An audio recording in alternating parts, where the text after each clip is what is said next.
अस्सलाम वालेकुम दोस्तों। आज बात करने वाले हम लोग मॉब वायलेंस और लिंचिंग केसेस जो होते हैं। ओके, तो उसमें किस तरह से लीगल फाइट की जाती है और लीगल सॉल्यूशंस क्या है उसका। तो ये मैंने जो वीडियो बनाया ये विक्टिम्स की फैमिलीज़ के लिए होगा, लॉयर्स के लिए होगा, एक्टिविस्ट के लिए रहेगा, कम्युनिटी लीडर्स के लिए जिनको एक क्लियर रोड मैप चाहिए रहेगा। ओके, तो किस तरह से इमीडिएट एक्शन लेना है ताकि एविडेंस सिक्योर्ड रह सके, किस तरह से पुलिस को प्रॉपरली इन्वेस्टिगेशन करवाना है, किस तरह से कोर्ट में फाइल करना है, किस तरह से विटनेस का प्रोटेक्शन करना है, किस तरह से मीडिया एनजीओ का इस्तेमाल करके और किस तरह से केस को अलाइव रखना है अपील के ज़रिए। ओके, तो ये सारी चीज़ें देखेंगे। अभी समझ लो एक हादसा हुआ किधर। ओके, तो पहले 48 घंटे बहुत ज़रूरी होते हैं जहाँ पे एविडेंस यानी सबूत को सिक्योर्ड करना और ऑफिशियल रिकॉर्ड बनाना। तो हमेशा एफआईआर इमीडिएटली कॉपी करो, मतलब फाइल करो और उसकी कॉपी ले लो, पुलिस देनी चाहिए उसको। एफआईआर के सारे टेक्स्ट को, सारी चीज़ों को वेरीफाई करो, करेक्ट ऑफेंस सेक्शन दिया हुआ है कि नहीं, नाम दिया हुआ है कि नहीं, डेट दिया हुआ है कि नहीं और जगह दिया हुआ है कि नहीं। ओके, फिर जाओ मेडिकल रिकॉर्ड्स पे, जितने भी मेडिकल रिकॉर्ड्स होके मेडिकल लीगल्स के रहते हैं, हॉस्पिटल रिकॉर्ड्स होते हैं, पोस्टमार्टम रिपोर्ट है अगर डेथ हो गई तो जो भी ट्रीटिंग डॉक्टर्स है उसके साइन वगैरह, तो ये क्या होगा, एक आपका क्रूशियल मेडिको लीगल प्रूफ रहेगा। फिर जितने भी डिजिटल एविडेंस होंगे, जैसे कॉपीज सीसीटीवी फुटेज का, मोबाइल वीडियोस का, फोटोज़ का, सोशल मीडिया पोस्ट का, एग्जैक्ट यूआरएल रिकॉर्ड करो, टाइम स्टैम्प किसने रिकॉर्ड किया, वो सारी चीज़ें इसको प्रिजर्व करके रखो, बचा के रखो।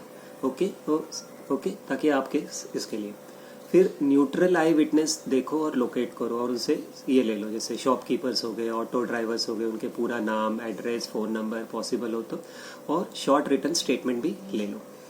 और क्या करो, पांचवा जो है तो फोटोग्राफ्स ले लो जहाँ पे ये हादसा हुआ वहाँ का, इंजरीज हुई अगर कोई, व्हीकल्स डैमेज हुए या व्हीकल्स कोई आए व्हीकल के साथ में तो व्हीकल नंबर प्लेट्स। ओके, क्यों? क्योंकि अर्ली एविडेंस बहुत ज़रूरी है। Medical, digital, neutral evidence case को आगे बढ़ाता है। ओके, अब आता है ज़रूरी क्या है, इमीडिएटली क्या करना है। हमेशा एफआईआर को स्ट्रांग बनाओ और करेक्ट ऑफेंस सेक्शन ये करो। अगर एफआईआर वीक है और रॉन्ग सेक्शन ये इस्तेमाल किया गया तो रिटर्न एप्लीकेशन डालो एसएचओ को। ओके, जो भी स्टेशन हेड होगा अमेंडमेंट और करेक्शन के लिए, और वो कॉपी अपने पास रखो। अगर एसएचओ ने वो इग्नोर किया तो वही कॉपी आप एसपी को डिमांड करो, भेज दो और डिमांड एक्शन करो। एफआईआर में क्या क्या होनी चाहिए, आइडेंटिटी, डिस्क्रिप्शन अटैकर्स के, place, time, number of attackers कितने थे, डिस्क्रिप्शंस ऑफ वायलेंस, जो भी हुआ पूरा वायलेंस किया उसकी बारीकी, कौन से हथियार इस्तेमाल हो गए, विटनेसेस हो गए, इंजरी की डिटेल्स हो गई, और वीडियो और सीसीटीवी रेफरेंस। सारा communication return, email, acknowledge letter रखो, ताकि ओरल रिक्वेस्ट मतलब कोई पेपर ट्रेल नहीं रहता है, तो इसीलिए सारा ईमेल, एक्नॉलेज लेटर संभाल के रखो। फिर तीसरा होता है स्ट्रॉन्ग क्रिमिनल लॉयर और लेआउट केस प्लान बनाओ। अच्छे क्रिमिनल लॉयर को लाओ जो एक्सपीरियंस है उसको सीरियस वायलेंट क्राइम्स का, हॉस्टाइल विटनेस सिचुएशन का। अगर अफोर्डेबिलिटी इशू है, मतलब पैसे की ये है, तो स्टेट लीगल सर्विस अथॉरिटी को जाओ। ओके, लॉयर ये इंश्योर करे कि स्टेटमेंट मजिस्ट्रेट के सामने रिकॉर्ड हो, सेक्शन 164 सीआरपीसी जब भी पॉसिबल हो। सारी चार्जशीट को स्क्रूटनाइज करो, अच्छी तरह से देखो, समझो, पढ़ो, फिर एप्लीकेशन करो कोर्ट में, SIT, fast track court, HC rates. Okay, सारे डॉक्यूमेंट्स के फाइल रेडी करो, FIR, medical, photos, lawyer notes, receipt. Okay, तो जो भी स्टेटमेंट रिकॉर्ड होता है अंडर सेक्शन 164 उसका ज़्यादा वेट।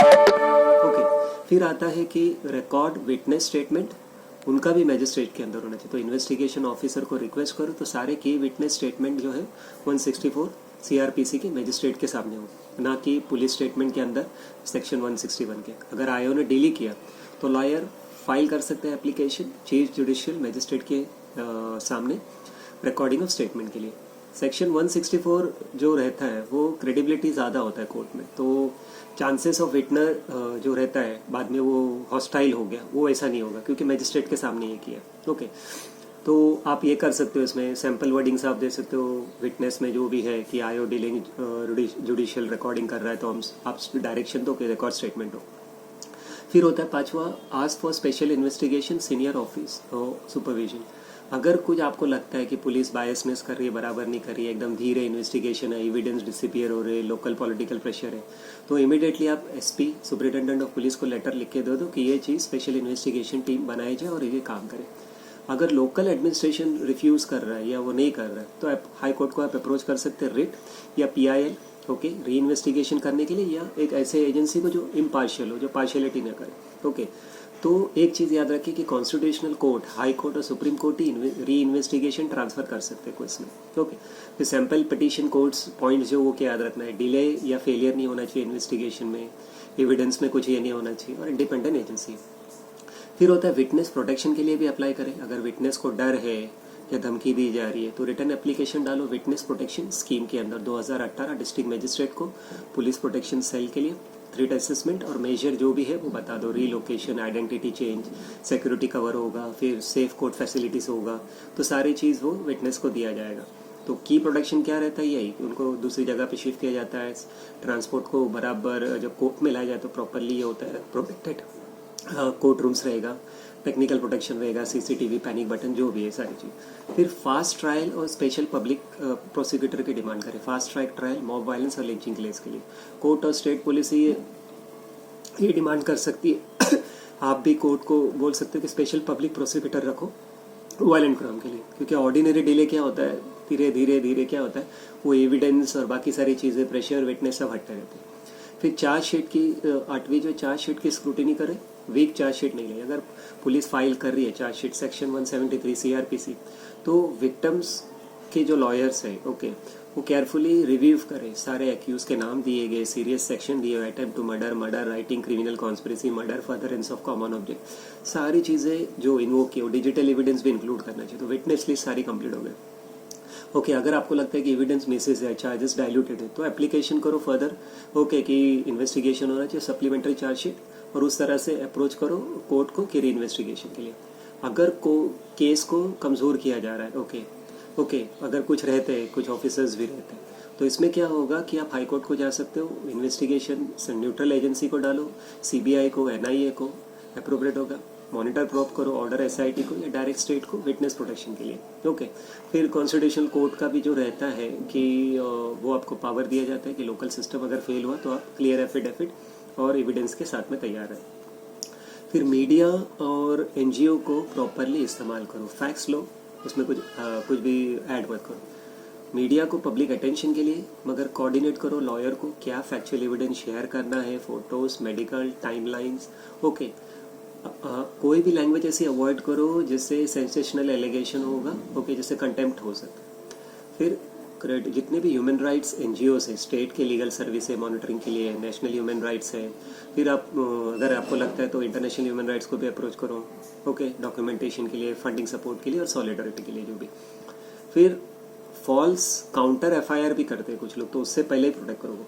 अगर समझ लो एक्यूज ने फाइल काउंटर केस किया, ओके, तो आपका जो लॉयर है वो petition section 482 CrPC anticipatory bail return witness के लिए, यानी विटनेस के लिए और बाकी चीज़ों के लिए सारी चीज़ें तैयार रखें और सारी चीज़ वैसे हिसाब से तैयार करें। फिर अपील्स करें, कभी भी रुके नहीं कि ट्रायल कोर्ट का ऑर्डर आएगा। अगर एक्विटल अकर्स हो गया, मतलब ट्रायल करे, तो इमीडिएट अपील करें और सुप्रीम कोर्ट में जाए। हाई कोर्ट क्या करेगा, फिर वापस से ओवरटर्न मॉब वायलेंस में जाएगा, जैसे एविडेंस मिसहैंडल नहीं हो गए, ओके। जैसे अभी पहलुकान की लीगल हिस्ट्री देखो, आपकी किस तरह से कॉम्प्लिकेटेड ट्रेजेक्टरीज बनी थी, परसिस्टेंट अपील्स उसकी रिक्वायर्ड है। फिर होता है टाइमलाइंस और एक्सपेक्टेशन। इन्वेस्टिगेशन और ट्रायल मॉब केस में 2 से 3 साल लग जाते हैं, ओके। अपील्स में 2 से 4 साल लग जाते हैं। गोल कंसिस्टेंट प्रेशर होना चाहिए, केस को ठंडा नहीं करना। इंटरिम रिलीफ देखो, हाई कोर्ट मॉनिटरिंग देखो, कोर्ट ऑर्डर प्रोटेक्शन के देखो, fast track designation to accept, वो जो भी आपका प्रोसेस है उसको स्पीड अप करने के लिए। फिर होता है एडमिनिस्ट्रेटिव और ह्यूमन राइट्स को कंप्लेंट करो, पैरेलल कंप्लेंट्स होनी चाहिए, एक side by side. State human right commission को, नेशनल ह्यूमन राइट, सारे सिस्टमेटिक। अगर आपको लग रहा है फेलियर है, पुलिस कंप्लेंट अथॉरिटी को करो, डीजीपी को करो, कॉपीज होम सेक्रेटरी को डालो। तो क्या होगा, ये एडमिनिस्ट्रेटिव प्रेशर बना रहेगा अगर कोई चीज़ नहीं हो रही है। डॉक्यूमेंट चेकलिस्ट जो आपको अपने पास हमेशा रखने, एफआईआर कॉपी रिसिप्ट के साथ में, medical legal record, hospital record, postmortem record अगर होता है तो उधर photos, video, CCTV copies, preservation records, name, contact details, neutral witness जो है वो लॉयर्स के है, कम्युनिकेशन उनके साथ में हुआ जो भी, और सारी जो रिटर्न रिक्वेस्ट अपने पुलिस को की है, एसपी को की है, डीएम को की है, डिस्ट्रिक्ट मजिस्ट्रेट, कोर्ट पेपर, सारी चीज़ आप संभाल के रखें। और एक चीज़ याद रखिए, उसकी कॉपी सारी किसी को डायरेक्टली आग बंद करके ना दे प्रूफ, एक प्रूफ का बैकएंड आपके पास रहना चाहिए। मीडिया क्लिपिंग्स और एनजीओ लेटर्स भी रखें। ओके, तो ये सारी चीज़ें आप कर सकते हैं। ओके, तो मोस्ट इंपॉर्टेंट जो प्रैक्टिकल एडवाइस है, पेपर ट्रेल रखो, सारी चीज़ राइटिंग में, विटनेस को प्रिजर्व रखो, सिस्टम को बराबर प्रेशर करो लॉफुली। ओके ओके, फिर इंटरेस्ट आपका हटे नहीं, उस चीज़ पे ध्यान रखें। ओके, तो जज़ाकल्लाह खैर। और कुछ वीडियो अच्छा लगा, कुछ कमेंट्स देने हैं, लाइक सब्सक्राइब कीजिएगा।